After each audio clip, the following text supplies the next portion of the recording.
Man's history on Earth dates back at least tens of thousands of years, and he's left abundant physical evidence behind. In Great Britain, mystery surrounds the incredible monoliths of Stonehenge. While in Central America, the magnificent ruins of the Mayan civilization had been all but swallowed by the jungle until their discovery in the 1800s. In Egypt, the Great Pyramids have towered over the Giza Plateau since 3000 BC. And in the American Southwest, the Anasazi Indians left behind amazing cities built into sheer cliffs. But who were the people who built these extraordinary monuments?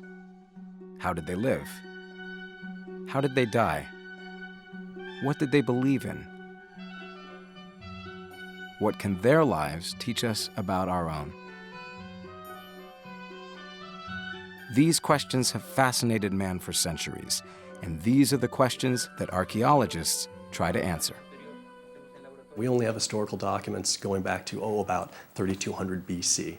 For the entire period of human prehistory, which extends back tens of thousands, possibly even a couple 100,000 years before that, we must rely on archaeology for everything we know about ourselves and our origins.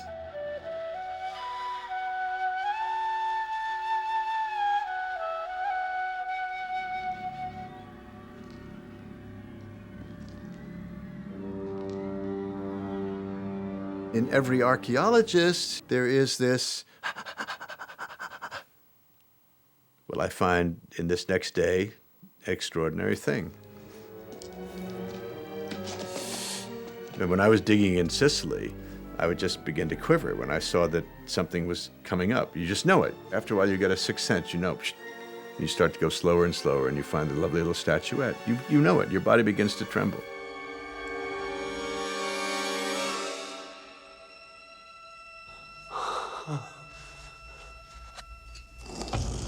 While Hollywood has captured the potential for adventure and danger in archaeology, in reality, archaeologists rarely lead lives filled with great risk, incredible drama, or fabulous wealth. There's a significant difference between the life of Indiana Jones and what most Egyptologists or other archaeologists do.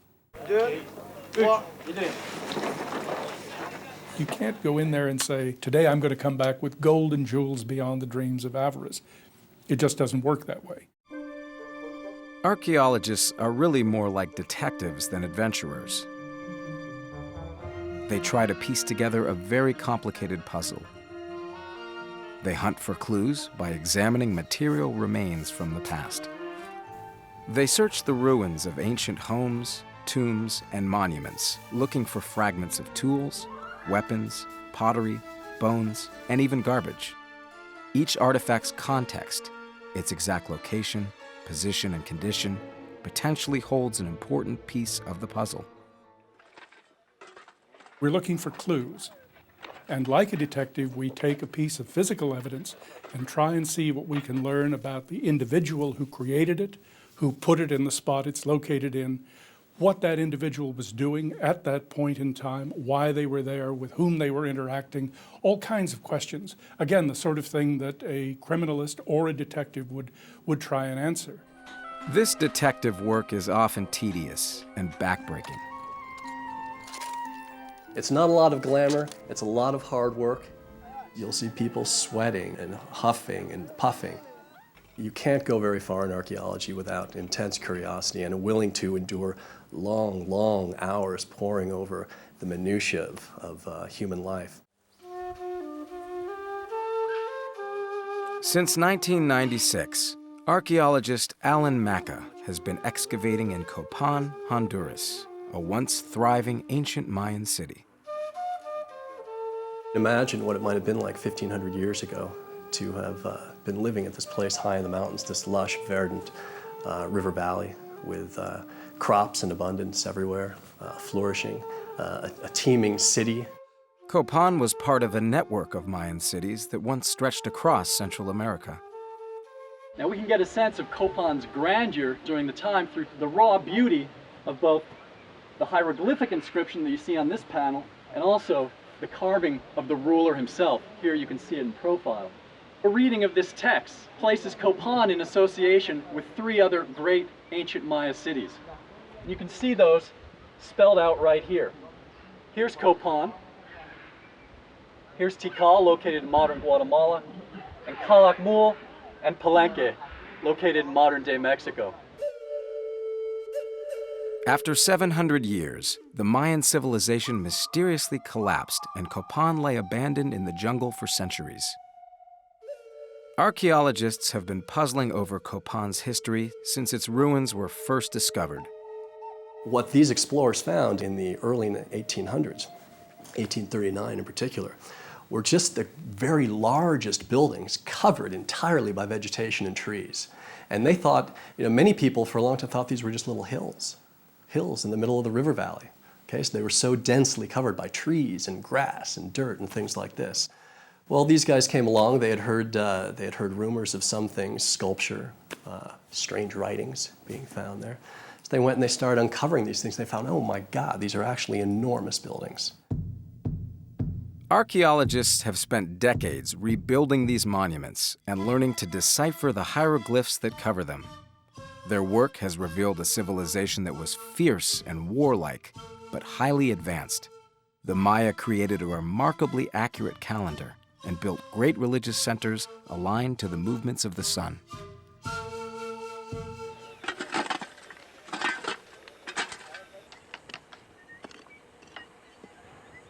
Maca is continuing to unravel the mysteries of Copan. His search has taken him beyond the city's great monuments and into the ruins of common kitchens and garbage dumps to study the remains of everyday life. I brought a show and tell piece.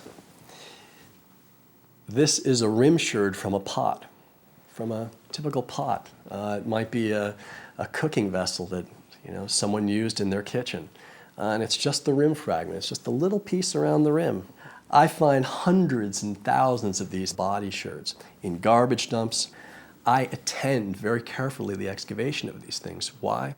Because it's going to tell me a lot more about what people were doing in the site, how they were living, what their interests were, how they were related to other groups of people in the valley. It's going to tell me a lot more than simply going in and looking at the tombs, simply peeling back the dirt from the large structures and looking at that magnificent sculpture. Though the sculpture is important for all kinds of reasons, it's not the only important thing. Here we have an example of something that's come out very recently from these excavations that tells us some things we'd never really expected. This is a very important, very special type of ceramic vase, dating to around AD 700 with the image and the name of a king. Now, being that this is one of the very earliest finds from this complex, we can get a sense that maybe we'll find here the residence of one of the ancient kings of Copan. This detailed approach to archaeology has only developed in recent decades. The earliest archaeologists got their start during the Renaissance, when wealthy Europeans began collecting decorative artifacts for their homes, gardens, and museums. But the adventurers and treasure hunters who supplied these artifacts weren't interested in learning from the past. They were only interested in profiting from it. They were in the business of finding, boom, boom, boom, and I want that obelisk. Chop it down. I want to get into the Sphinx, knock off its head. Just got to be something behind that head. I know there is, bang. Get into the pyramid, ram, shooting cannons, using bulldozers, anything. A couple of archaeologists, if I can use that term, had dug sites in Egypt and had found magnificent alabaster vessels with gold leaf hieroglyphs embossed on their surface, giving the names of the kings of the first dynasty. What an incredible find. Important for history and chronology, important for art and technology. What did this archaeologist do? He had about 10 pots. He threw 9 of them into the river. Why? Because it was a lot easier to take just one of them back to his home museum, and he greatly enhanced its value. It wasn't until the end of the Renaissance that people began to realize that these treasures held far more than decorative value. They held clues to man's ancient history. With this important realization came a new breed of archaeologist who would shake the foundations of Western thought. One such pioneer was Jacques Boucher de Perthes, who in 1837 began finding what appeared to be crude stone tools buried among the bones of long-extinct animals. De Perth boldly suggested that they were tens of thousands of years old, the oldest man-made objects ever found. His findings flew in the face of what scholars had long believed, that man was created in 4004 BC. These so-called tools, the experts insisted, had to be either meteorites or the result of lightning. In the years that followed, De Perth was proven right, and soon after, a new concept of evolution took hold. With this new scientific approach to studying man's past, the field of archaeology would change dramatically. In Egypt, a centuries-old tradition of looting and plundering soon gave way to careful scientific study, and Egyptologists like Howard Carter led the way. Carter was one of the few people at the time who was adamant about the need to protect the monuments. He often single-handedly went after tomb robbers, laid traps for them, trying to prevent them from plundering tombs, because he knew full well that for every object or every section of a decorated wall that a tomb robber might walk off with, that same tomb robber had probably damaged or destroyed many other objects in the process. In 1922, Carter made one of the biggest discoveries in archaeological history: the tomb of Tutankhamun, the first nearly intact royal tomb ever found. His monumental discovery provided an unprecedented glimpse into ancient Egyptian culture. 150 years ago, people thought the Egyptians were demigods, angels at least. They were being told what to do by supreme beings because ordinary mortals couldn't possibly have achieved this level of cultural development. What we are learning is that Tutankhamun, the people who made the contents of his tomb, they're not superhuman beings, they're not demigods, they're ordinary mortals like you and me. Carter and his team spent the next 10 years carefully locating, describing, removing, and preserving the 5,000 artifacts they found in Tutankhamun's tomb, and their work became the standard for future archaeologists. Carter demonstrated by virtue of his notes and his journals and the kinds of record that he kept photographically and otherwise, the importance of careful and meticulous recording. I think more than anything else, Carter brought a methodological strictness to the tomb of Tutankhamun that tomb badly needed. For its time, Carter's precise methods were cutting edge. But in the decades that followed, technology would advance archaeology in ways that Howard Carter could never have dreamt possible. One of the first and most basic questions archaeologists have always asked about an artifact is, how old is it? For hundreds of years, they could only estimate an object's age based on what it was found near and where it was buried. It was as much guesswork as it was science. But with the discovery of radiocarbon dating in 1949, archaeologists were finally able to pinpoint an artifact's age to within 200 years. Today, there are many high-tech tools that help archaeologists study everything from an object's place of origin to its genetic makeup. I'm very interested now in getting a hold of samples from all of my burials and submitting them to a lab that does mitochondrial DNA analyses so that I can study the kin relations between the people buried at my site. We can group them and segment them to find out, well, how are these groups related? Were they ethnically different? Were they different on the basis of kin? Did they come from different regions? And start learning things like that about social organization. Technology has taken much of the guesswork out of archaeology, but some things haven't changed. Shovels, trowels, and small brushes are still the basic tools of the trade. And there are still mysteries left to be solved and enormous discoveries yet to be made. In 1995, only yards from where Howard Carter made his discovery, Egyptologist Kent Weeks made one of his own. Well, shall we do it? Weeks was exploring a tomb that earlier archaeologists had dismissed as small, undecorated, and unimportant. When we got into the tomb, we found a doorway in a back wall of a chamber, and digging down and crawling under the lintel of that doorway and back up the other side, we turned on our flashlight expecting to see a wall right in front of our eyes, and instead we saw nothing but blackness. And it was absolutely amazing. We were dumbstruck as we crawled down the corridor that got longer and longer. We discovered that it was decorated, and the texts indicated that it was a tomb belonging to several, not one, but several sons of Ramses II, one of Egypt's greatest rulers. And the statue, look at that. Isn't that incredible? The unexpectedness of it, the magnitude of it, the uniqueness of it was, one of the most wonderful moments of my life. The tomb turned out to be one of the largest ever found in Egypt, and Weeks and his team are still exploring its many chambers. But like many modern archaeologists, they are doing today what would have been unthinkable years ago. They are leaving most of the site untouched.